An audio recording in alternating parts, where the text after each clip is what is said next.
안녕하세요. 여기는 운영궁입니다.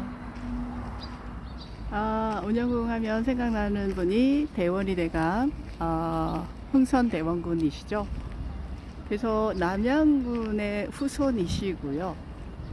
왕족으로서 이제 안동 김씨 세력에 뭔가 좀 억압당하고 무시당하고 이러다가 차츰차츰 자기의 이제 그 숨은 발톱을 드러내게 되는 거죠. 근데 여기는 입구에 들어오시면 바로 옛날 뭐 양반가로 치면 뭐 좀 뭐랄까 행랑채 이렇게 해서 왜 집을 관리하는 사람들이 관리하듯이 뭐 그런 같은 뭐 역할을 했던 곳이 이제 여기 수직사라고 하고요. 사적 257호 이고요. 여기는 이제 주소상으로 온리동이라고 합니다. 머리끌 저쪽에 있으니까 좀 보고 안으로 들어가도록 하겠습니다.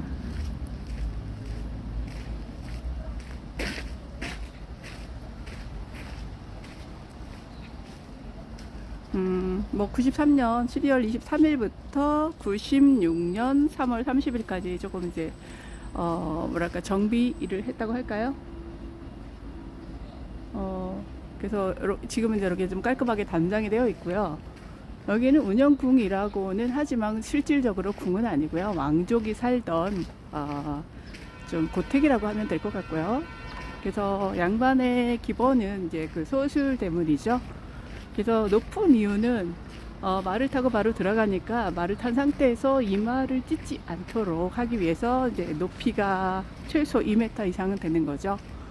거의 한 2.5m 정도 된다고 보시면 될 것 같아요. 이렇게 해서 여기도 그냥 양반 노안당이라는 곳이고요. 주로 이제 바깥쪽에 가까운 곳으로 이제 남자들이 거주를 하잖아요. 그래서 여자들은 안치에 따로 있고, 그래서 이 1800년대의 그 풍운하라고 할까요? 우리 흥선대원군. 참 스토리는 무궁무진하고요. 이게 이제 양반으로서는 또 왕족이다 보니까 조금 규모 면에서는 좀 어느 정도 여유로운 그런 규모를 가지고 있고요. 그리고 계단도 보니까 일반집에서 이렇게 계단이 3개씩 있을 이유는 없겠지만, 이제 고종이 여기서 태어나서 12살에 결혼을 하거든요. 이제 그 가례를 한다고 하는데, 순조 때부터, 그 세도 정치가 60여 년간 아주 집요하게 이루어지죠. 그것은 무엇이냐면, 그 친족이나 왕족, 외척 세력들이 득세를 하는 걸 그렇게 표현을 해요. 저 안에 이제 여기서는 약간 궁의 형식을 빌었다라고 하면 될 것 같고요.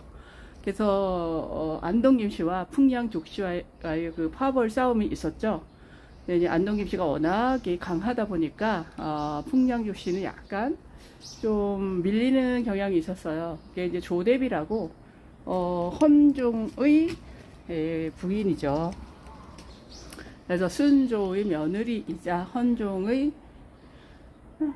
내성 연중 임명선. 그래서 이제 철종 이후로 대가 끊어지니까 그 이제 대비한테 그 결정권이 있었어요. 후계자를 누구를 삼을 것인가. 그래서 이제 이 풍선대가 풍운하라고는 하지만 매일 시장에 가서 뭐 좀 싸움질도 하고 그래서 이제 왕족 중에 똑똑한 사람은 다 이러저러한 이유로 좀 뭐랄까요, 제거를 해 나갔는데 이 흥선대원군은 괜찮다, 그냥 안심을 시켰었죠, 안동 김씨들한테. 그러면서 이제 조용히 집에서는 아들이 둘이 있었는데 큰 아들은 좀 겁이 많아서 그렇고, 둘째 아들 그때만 해도 이제 그 고종이죠. 어릴 때 이름은 이제 다른 이름이 있는데 조용히 이제 왕세자의 교육을 시켰어요, 비밀로. 그러면서 외척 세력에 너무 이제 그 나쁜 기억이 있다 보니까 자기 며느리만큼은 친척이 없는 자기 와이프의 사촌 여동생인 민지영이라는 사람을 선택해서 여기에서 이제 그 결혼식까지 올리게 되고요. 그러다가 이제 선택을 돼서 왕이 됐는데 이제 어리다는 이유로 흥선대원군이 이제 섭정을 했죠. 그러다 보니까 그 일반 양반과 임금님과의 차이는 굉장히 크겠죠. 그래서 그 모든 걸 이제 흥선대원이 다 알아서 했어요. 경복궁 중건, 또 그 외척 세력들의 그 억누름 이런 것들을 다 알아서 하고 했는데 그 며느리인 민지영, 우리는 이제 뭐 민비라고도 하고 명성황후라고도 하는데요. 그녀의 또 그 야심이 발톱을 드러내게 되는 거죠. 그래서 이제 시아버지와 좀 대립각을 세우기는 하지만 그렇게 큰 세력을 갖고 있지는 못하다 보니까 일단은 이제 뭐 순응하는 쪽으로 택하고 있다가 점점 그 외부의 세력과의 어떤 이용이라고 할까요? 뭐 이런 걸 하면서 점점 이제 시아버지와의 사이는 안 좋아지죠. 그러다 보니까 그 흥선대원군도 후손으로서 민비의 소생이 아닌 뭐 장상궁이 먼저 이제 아들을 낳았다고 하는데 그쪽 아이를 이제 좀 편애하면서 점점 대립이 심해지게 되고요. 그러면서 이제 일본 세력이 본격적으로 와서 그 전에 이제 청나라 세력도 있었고요. 자, 노락당 늙어서 즐겁게 보냅시다. 뭐 이런 뜻 간단하게 한다면 이렇게 좀 전에 보신 곳이 노안당, 노락당 뭐 이렇게 되고 있어요. 뭐 대원이 대가 뭐 이래서 운영궁의 봄 이런 드라마를 통해서 그 당시의 정치가 어떻게 행해졌는지를 우리는 다소 볼 수가 있는 거죠. 여기는 이제 광이라고 할 수 있어요. 이것도 이제 소설 때문이고요. 지금은 이제 철쭉의 계절이 와서 진달래는 이제 꺾고 이로당 이렇게 있는 나무들이 뭐 이제 목단이기도 하고요.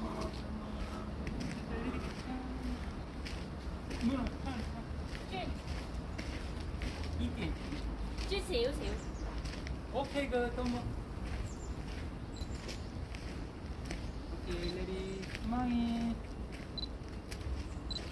프리티. 해피.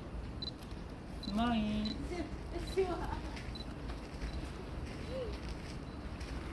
뭐 여기는 이제 이로당이라고 하고요. 여기는 이제 주로 그 부인께서 거처하던 곳이죠.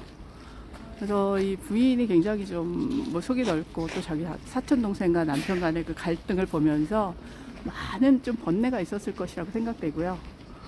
뭐 이제 그 되게 정갈하면서 기품이 있으면서 이런 느낌을 받으실 수 있을 거예요. 그래서 어쨌든 이곳에서 왕이 나셨기 때문에 궁이라는 이름이 붙여졌고요. 실질적으로 궁이 아니죠. 덕수궁의 역사가 그러하듯이. 근데 이제 덕수궁은 실질적으로 왕이 와서 이제 거기서 행정 업무도 보고 했으니까 뭐 거기에 이의를 제기할 사람은 없을 것 같고요. 그래서 여기는 일반 양반가이다 보니까 이제 단청은 넣을 수가 없었기 때문에 담백한 고택의 그 느낌을 보실 수가 있을 것 같습니다. 이제 청나라하고 이제 뭐 일본 세력 간에 이제 라이벌이 있어요. 우리 조선 역사는 뭐 또 이 명나라를 명나라와 또 뭐 지금의 미국과의 관계 이렇게 조금 설정하면 조금 오해가 있을지 모르겠지만 아무튼 그렇게 큰 의존도가 있었고요. 임진왜란 때도 도와주기도 했고요. 이랬는데 이제 점점 청나라로 되면서 또 간섭이 심해져서 우리 또 인조 때 그 당한 또 서름도 있고요. 이러다 보니까 그 뭐랄까요, 우선권이라고 할까 뭐 이런 게 이제 청나라에 있다가 일본이 이제 점점 세력이 커져가면서 군사적인 갈등이 커지고 그래서 이제 암묵적 합의를 하죠. 자, 우리 동시에 조선에서 무슨 일이 있으면 동시에 와서 동시에 나가는 걸로 하자. 이렇게 해서 그게 이제 인천 계양지 있는 데 가시면 거기가 있어요. 근데 이제 점점 청은 그 뭐랄까 시대의 흐름을 조금 간파를 못한 부분이 있고요. 일본에서는 이제 메이지 신 이후로 유학생들을 보내서 서양 문물들을 이제 배우고 익히면서 발빠르게 그 변화에 대처해 가는 과정에서 청나라보다는 조금 더 실질적으로 앞섰다라고 볼 수 있고요.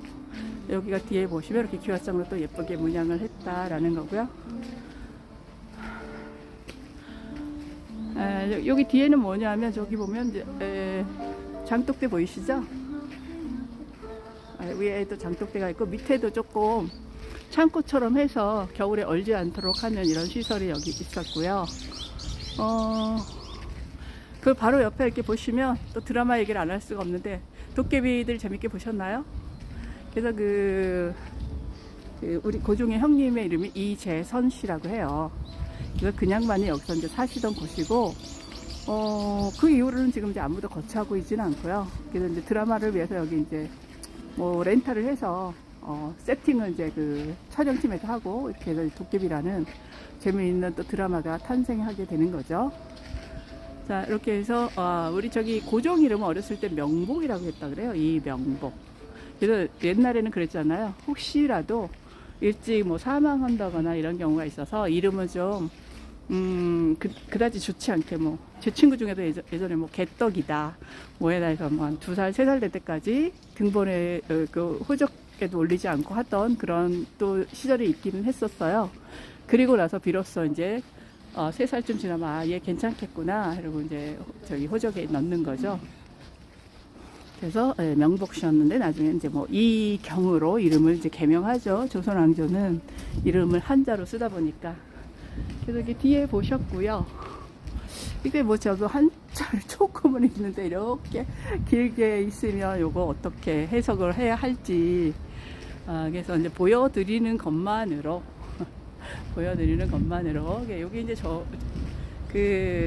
흥선대원 부인의 처소이다 보니까 그 안여자라고 할까요? 이런 느낌의 방의 모습을 이제 잠깐 보여드리면, 네, 이렇게 뭐 열두폭이라고 할까요? 이 병풍이 있고요. 요게 이제 이렇게 종이가 발라져 있으면 이거는 틀림없이 온돌방이라고 보시면 됩니다. 그리고 이제 이런 창호지 딱 붙여 있어서 위에 문고리가 있고요. 뭐 이제 좀 형광등으로 조금 뭐랄까, 궁하고는 좀 다른 담백한 소시민적인 이런 분위기를 여기서 이제 보실 수가 있고요. 근데 여기가 이제 개화기하고 마주하다 보니까 조금 이제 옆에 이동해서 보여드리면, 어떻게 조선을 오픈하게 되었는가, 이런 또 역사가 있거든요. 이 안에는 이제 건축은 이렇다. 저기 도깨비가 살던 집은 저렇다. 이 정도 이제 보시고 뒤로 넘어가서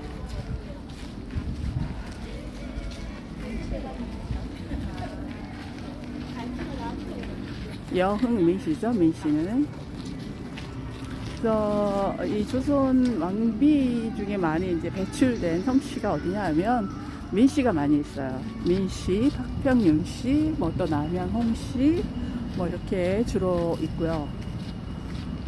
이제 그 평판이 있는 거죠. 결혼할 때는 왕비는 이 정도의 집안에 이 정도의 교육이 되어 있는 규슈라야 된다라는 게 있어서 우선적으로 조금 이렇게 선택할 수 있는. 자, 여기가 이제 운영궁 유물 전시관이라고 해요. 그래서 어떻게 우리가 근대화를 맞이하게 되었는지. 자, 여기 이제 흥선내원근에 초상화가 있고요. 1820년에서 1898년까지 이제 그 생물연화가 있고요. 자, 정합연대 보시면 1830년에 프랑스에서 7월혁명이 있었어요. 그 청나라와 영국의 아편 전쟁이 있었고요. 그 다음에 1860년에 이제 청나라, 영국, 프랑스를 베이징 조약이 있고, 1861년에는 남북전쟁이 있어요. 노예 해방이 있었죠. 2년간의 전쟁이 있었고요. 이제 요거는 이제 세계사적 국외의 보고, 1868년에 메이지 유신. 이제 이게 성공함으로써 일본은 이제 근대화를 맞이하게 된 거고요. 그 스웨즈 은하가 이제 이때 69년에 개통을 하고, 독일 제국 건설도 1871년. 그 다음에 베를린 회의, 뭐 독일, 오스트리아, 이탈리아 삼국 동맹 1882년. 우리는 1882년에 미국과의 수호를 이제 임오군란이 있었죠. 그 다음에 84년에 이제 갑신정변이 있었고, 청나라와 프랑스 사이에는 전쟁이 있었고, 그래서 텐진 조약이 체결되고, 1894년 우리는 이제 동학혁명이 있을 때 청일전쟁이 일어났어요. 이때 이제 뜻밖의 일본이 승리하는 결과를 가져오고요. 청나라에 이제 무술정변이 일어났고, 이화당 운동이 일어났고, 이렇게 해서 이제 1905년에 이 미국, 일본 카스라 테프타 조약 이것에 의해서 저희는 이제 그 1905년에 차관 정치가 이루어지게 되는 거죠. 자, 미국은 필리핀에, 일본은 이 조선에 좀 우선권이 있다라고 이제 각서를 서로 몰래 주고 받았어요. 자, 그다음에 이제 1801년에 신유박해가 있었고요. 안동 김씨 세도 정치가 1805년부터 이루어지고, 그래서 이제 평화자 쪽에서는 송경래의 난이 이루어졌었죠. 그다음에 1831년에 이제 천주교 조선교구가 설치되고요. 이게 이제 뭐 제사를 기피한다, 거부한다 해서 이제 기회에 맞게 이렇게 이제 이어지고요. 그다음에 1852년에 여기에서 우리 고종이 태어나게 되는 거죠. 1860년은 이제 동학이 창시되고요. 최혜제 우에 의해서. 그다음에 1863년 고종이 이제 즉위를 하고 흥선대원군의 집정이 시작되었다. 그다음에 1866년에 이제 병인 박해 이게 이제 그거죠. 프랑스가 쳐들어와서 이제 강화도 양헌수라는 사람이 정족 선정에서 이제 죽음을 무릅쓰고 거기서 이제 싸우게 되는 거고요. 그 제너럴 셔먼호 사건이 이제 평양에서 있어서 그게 똑같아요. 그 나라를 침범 나가니까 이제 뭐 경고하고 나가라 하는데 안 나가니까 그 이제 불을 질러서 침몰이 이루어지니까 나중에는 그거에 대한 배상을 해라. 이렇게 되는 거고, 그 민치록이 딸인 명성황후 민지영을 왕비로 간택을 하고요. 1866년에. 그 다음에 이제 이 세국 정책은 흥선대원이 왜 하게 됐냐 하면 여기 나오시죠. 독일이 1868년에 독일인 오페르트가 이제 뭐 여기 상업을 하던 사람인가 본데 개인 대 나라로 이제 뭐 계약을 맺읍시다 이러니까 정말 그 위기를 느끼고 있잖아요. 미국 배 들어와, 영국 배 들어와, 프랑스 배 들어와 이러는데 개인조차 이렇게 와서 자 나랑 뭐 상업을 합시다 이러니까 이거는 좀 아닌 것 같다라고 하고 있을 때 실패로 빈손으로 가기는 조금 안타까웠던 이 오페르트가 남영군의 아버지, 대영군의 아버지 남영군을 도구라는 사건이 있어서 이 서양 놈들은 참 이렇게 무식한 놈들이구나. 상대해서는 안 되겠다라고 해서 그때부터 이제 전국에 척합의를 세우게 되고 그것은 나라를 팔아먹는 것과 마찬가지다라는 이제 그 계기가 된 게 이 남영군 도굴 사건이에요. 자, 그 다음에 이제 1873년 20세를 맞이한 고종이 민비의 최근이었는지는 모르겠지만 이제부터는 내가 직접 친정하겠노라 이렇게 선언을 하니까 흥선대원군은 뭐 이제 경복궁에 갈 일이 없는 거예요. 그리고 여기 문도 막아버리고 통로도 직접적인 통로가 있었다라고는 하는데, 그리고 이제 운유호 사건이 일어나죠. 이건 또 배가 나타나는 걸 강화도에서 안 나가니까 뭐 이렇게 뭐 대포 같은 걸 쏴서 그래서 요거 뭐 당시 1,300만 뭐 이래가지고 터무니없는 배상금을 내게 되는 거예요. 국제법에 의한. 그러다 보니까 점점 군인들에 대한 대우도 나빠지고 이러다 보니까 월급도 뭐 1년 13개월 때 주지도 않고 별기금은 탄생해서 특별 대우를 해주고 그러니까 이모군란이 일어나게 되고 그 와중에 이제 인천왕이 개항을 하게 되죠. 1883년에. 그래서 전한국이 설치되고요. 전한국이라고 하는 건 이제 우체국 같은 거죠. 그래서 환성순보가 발간되고, 자, 84년에 우정국 설치됐는데 갑신정변이 일어나서 이제 3.1천하로 끝났고요. 85년 굵직굵직한 사건들이 굉장히 많이 있었어요. 조선 말기에 거문도 사건. 그 이제 청나라에 끌려갔었던 대원군이 다시 귀국하게 되고요. 그 이제 94년에 동학혁명이 일어나죠.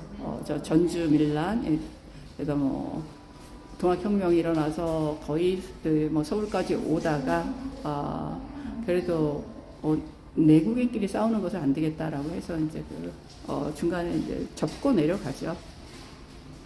그리고 이제 그 다음에 이제 명성황후가 시해되는 사건이 되고 단발령이 이어지고, 그 다음에 그 1년 후에는 이제 덕수궁에서 설명드렸듯이 아간 파천이 이루어지고, 그래서 독립협회가 결성되고, 고종은 이제 경복궁이 아닌 경흥궁을 항궁을 하고, 그리고 대한제국 수립, 연호는 강무다.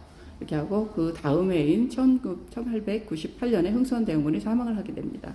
1905년에 을사늑약이 체결되고요.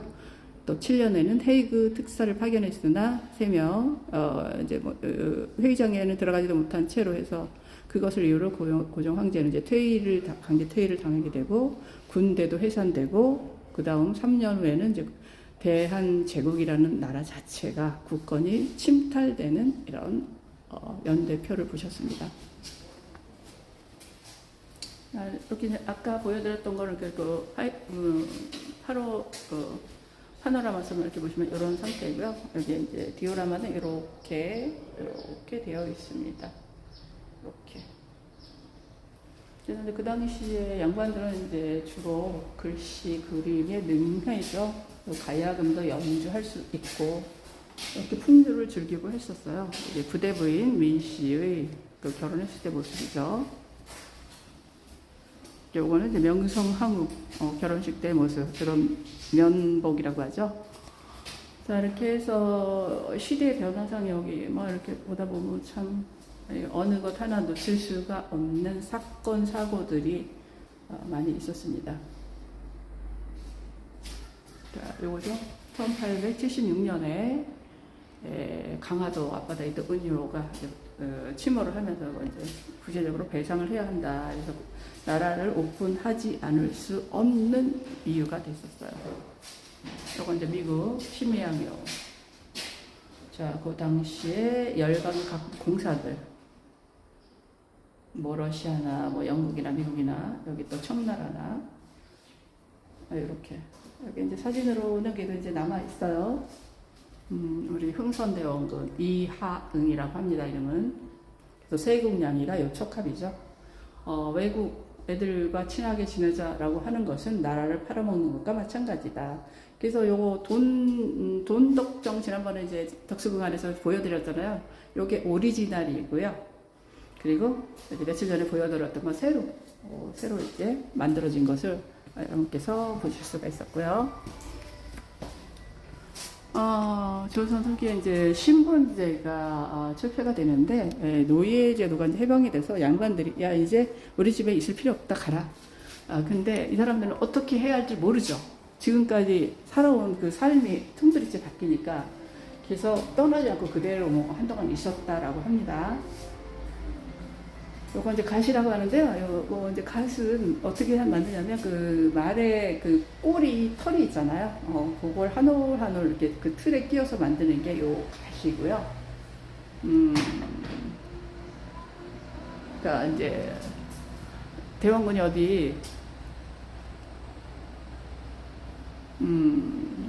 임금과 같은 이제 어떤 그런 걸 누리다가 이제 아들로부터 의절을 당하는 거죠. 그러니까 그 원망이 어디로 가느냐? 며느리한테 가는 거예요. 우리 아들은 착하고 아버지 말을 잘 듣는데 며느리가 뭔가 쏙닥거려서 이렇게 나와 의절을 하는구나 이렇게 되는 거예요. 그래서 이제 요거 결혼할 때 요거 있어. 납체라고 하는데요. 청혼을 받고 또 예물을 보내고 그 다음에 태기를 하고 이제 태기는 여자 측에서 합니다. 그 다음에 이제 태기를 받고 왕비 책봉 의식을 하고 그 다음에 맞아들인 의식하고 그리고 나서 이제 동례 이게 이제 첫납금을 치르는 의식이라고 합니다. 그게 이제 옛날에 그러면 옆에 이제 상궁들이 조금 이제 보살핌이 있어야 되죠. 자, 이렇게 해서 이제 간단하게 역사의 한 페이지를 해서 여러분과 함께 보셨습니다. 어떠신가요? 그냥 책에서 보던 드라마에서 보던 이런 스토리만 하다가 또 현장에서 이렇게 영상으로 함께 보시니까 또 다른 어떤 느낌이 있으실 거예요. 그렇죠? 역사 어렵지 않습니다. 조금만 시간 내서 발걸음 하시면 발품 파시면 이렇게 우리 주변 곳곳에 우리 역사와 만나실 수가 있습니다. 자, 그래서 오늘도 운영공에 부족하지만 이렇게 해서 여러분께 영상 보내드렸고요. 자, 여기서 마감하고요. 또 다른 곳에서 시간 되는 대로 또 채널 열어서 설명드리도록 하겠습니다. 감사합니다.